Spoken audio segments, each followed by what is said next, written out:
quotation, right? So remember, I have given to you handouts on the stock quotation from business time, right? So basically, from the stock quotation, you'll be able to know what is the stock, the particular stock is all about. Okay, all the statistics about the stock and also the price of the stock will be listed in the stock quotation.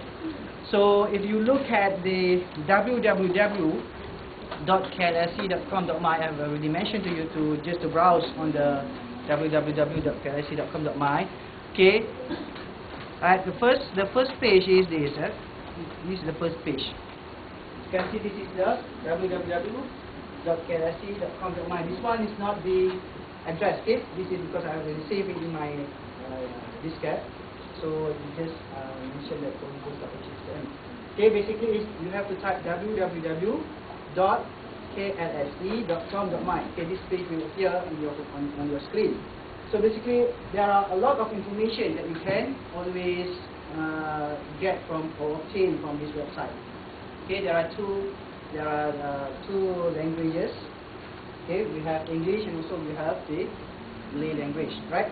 So basically, if you look at here, so there is a page about what is KLSC is all about, right? About us, okay? And then market information, listing, members, trading settlement, investor education, news and resources. You might want to go here, investor education, right? So a lot of things is being uploaded into the website.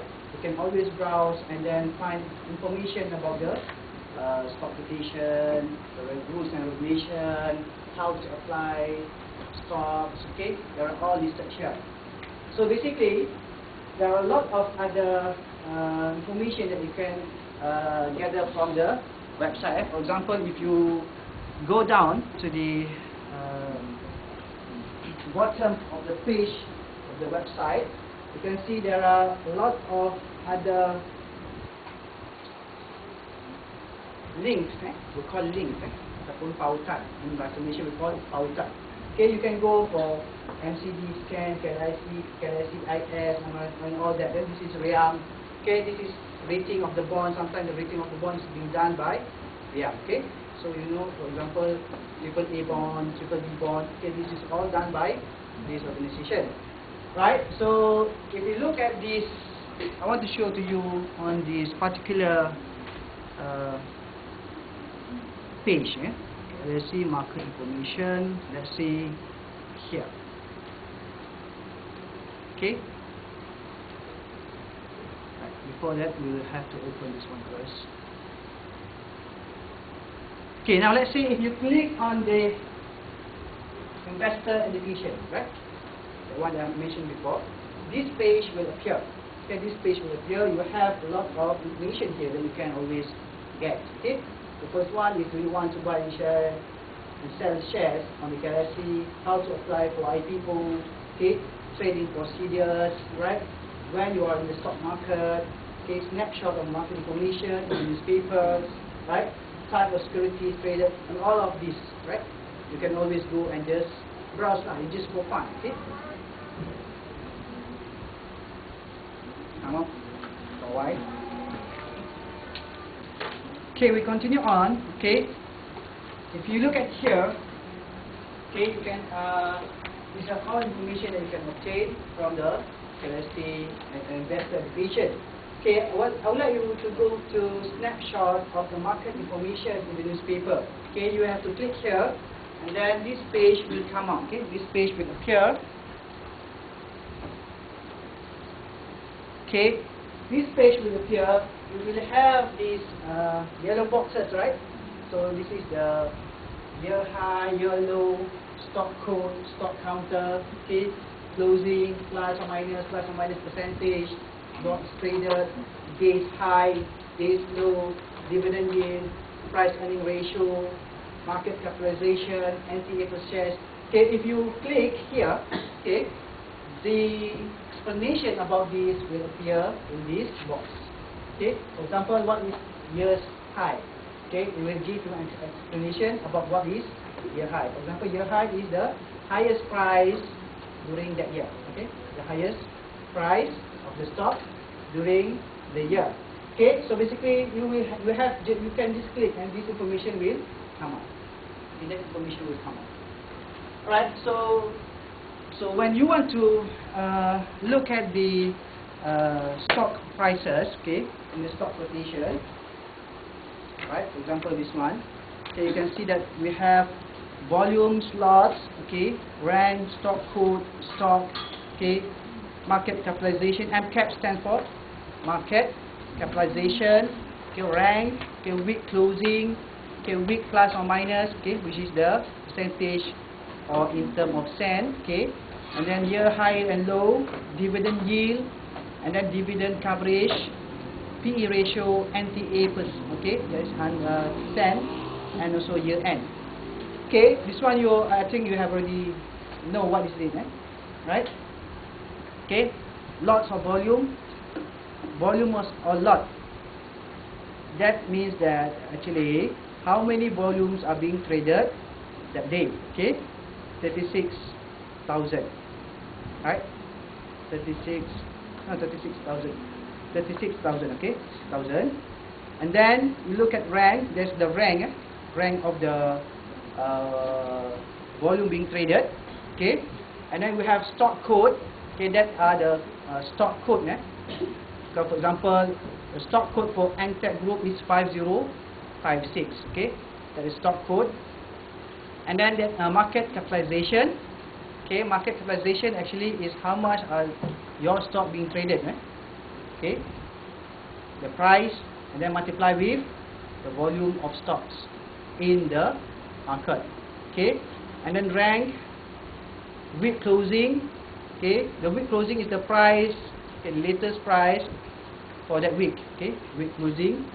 And then week plus or minus is the percentage or the cent increase or decrease. Okay, for example, if you look at cent, it increases by 32 cents, and then for percentage it increased by 8.5%.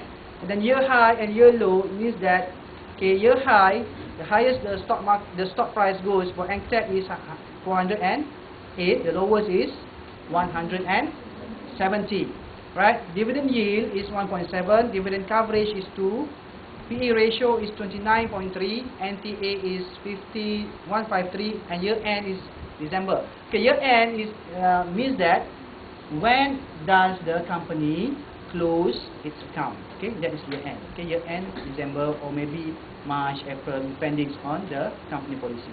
Okay, that is how you want to read the stock quotation, right? Stock quotation. Okay, now we go on to this is general knowledge for you, General knowledge for you. Okay, we look at our slide. Okay, back to our slide.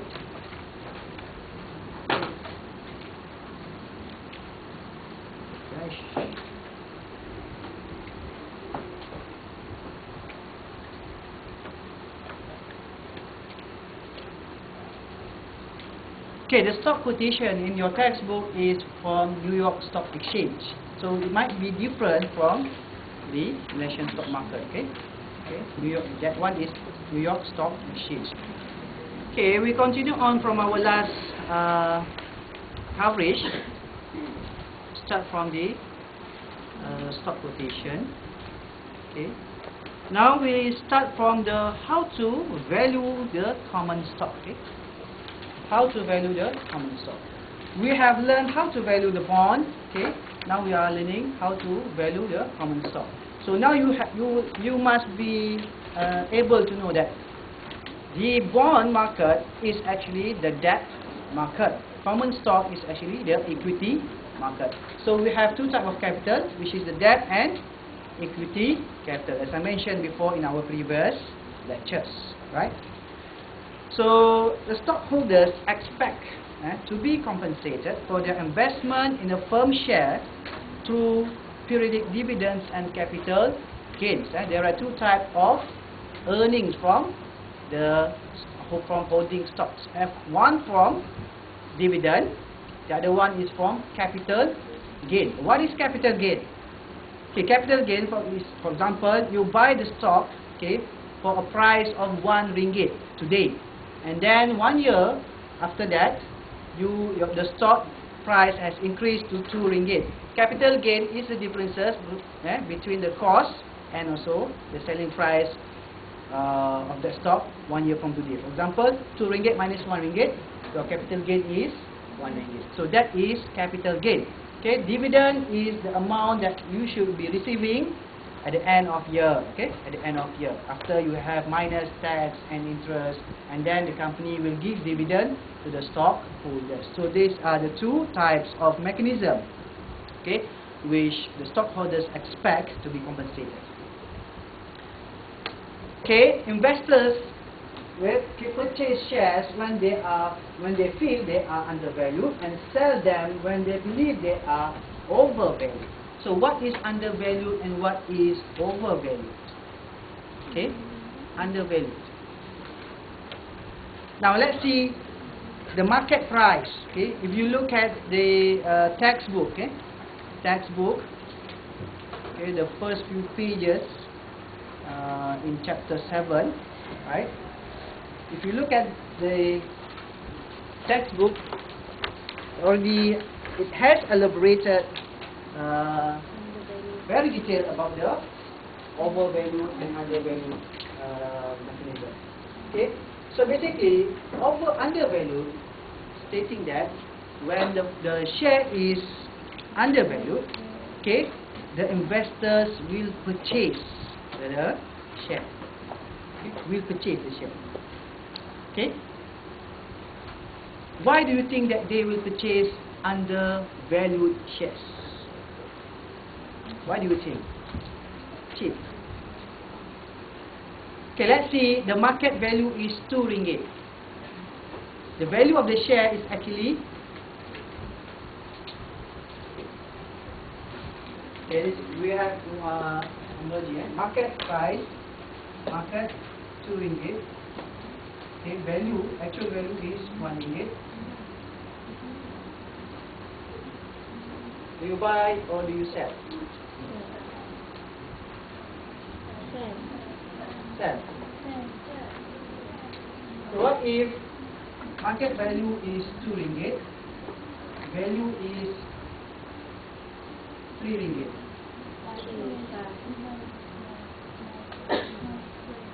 Why do you buy?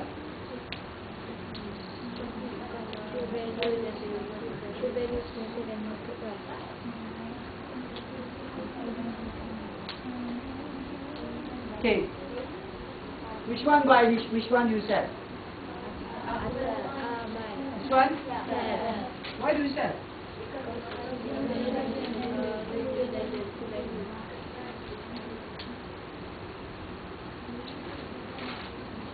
This one sell. This one? Buy. Because? Which one is undervalued? Which one is overvalued?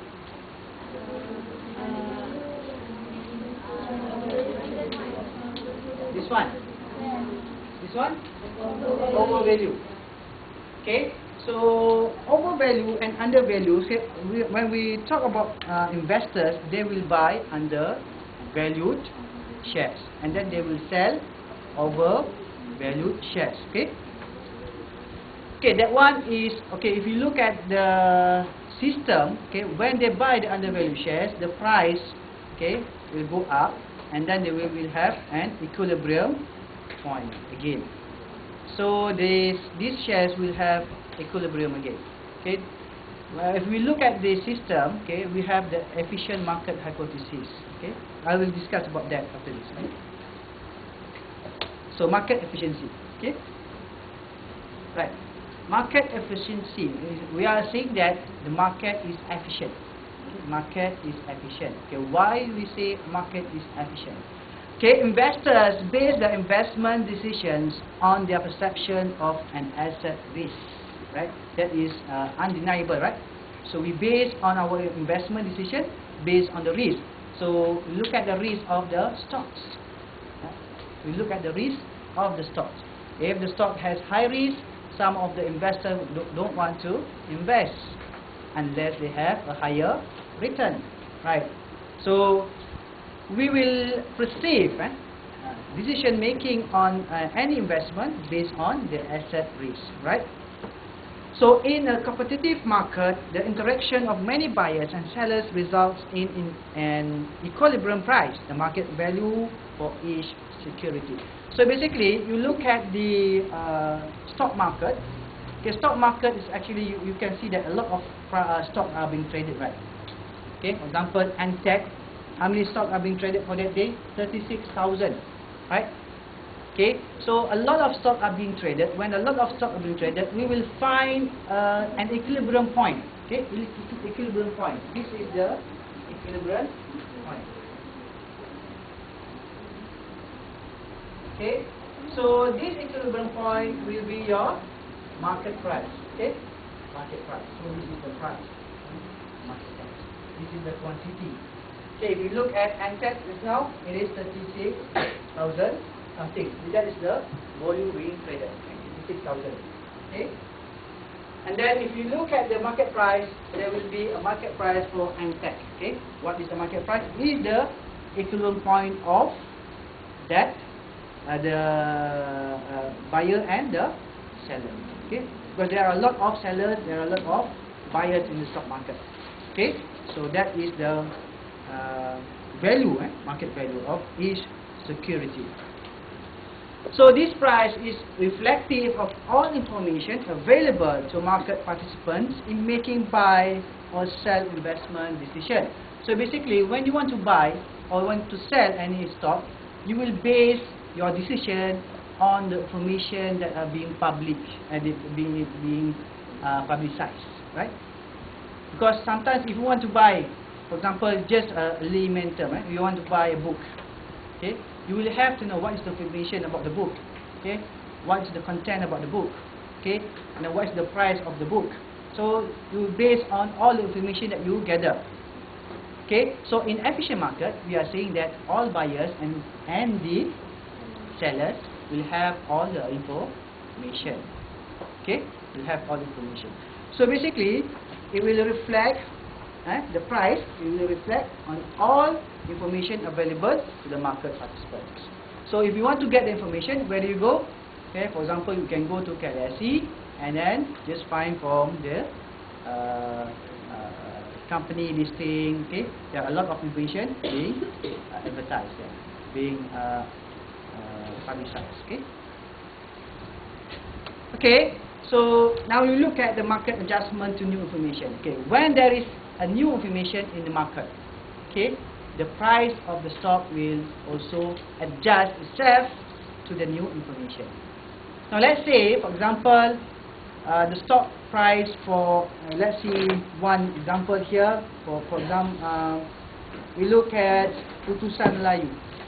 Okay, the stock price, the stock for Putusan Melayu. Okay, we look at the week closing. It is 212, for example, 212. Now let's say Putusan Melayu is facing a legal action. Okay, legal action from somebody, right? Because of giving wrong information. Okay, from an artist lah. Okay, because the Putusan Melayu has already publicized that this artist has been tangkap basah. Okay, for example, and then the artist is not satisfied and he wants to sue Putusan Melayu. So what happened? Everybody knows about that. Okay, everybody knows about that, and then the information about not the artist of tangkap basah, but the legal action being taken to Putusan Melayu will make the price of the stock change. Okay, so it will change to the new information in the market. Okay, what is the information? Depends on what the information being publicized in the stock report, okay, in the newspapers and all that. Okay. So the process of market adjustment to new information can be viewed in terms of rates of returns. Okay, in terms of rate of returns. Okay, we have a very good discussion in our textbook. Okay, okay, very good discussion there. You can read then. Okay, whenever investors find that expected return is not equal to the required return, price adjustment will occur. So we have K this is expected return K hash higher than K or lower than K, right? Is PS, then price adjustment will occur. Okay, or K hash is lesser than K. Okay, this one we can see that the price adjustment will occur until we find K expected return is the same as required return. Okay, so they will adjust themselves until K hash equal to K hash. Right? Okay, because of the theory, efficient market hypothesis. Now we look at next one. Okay.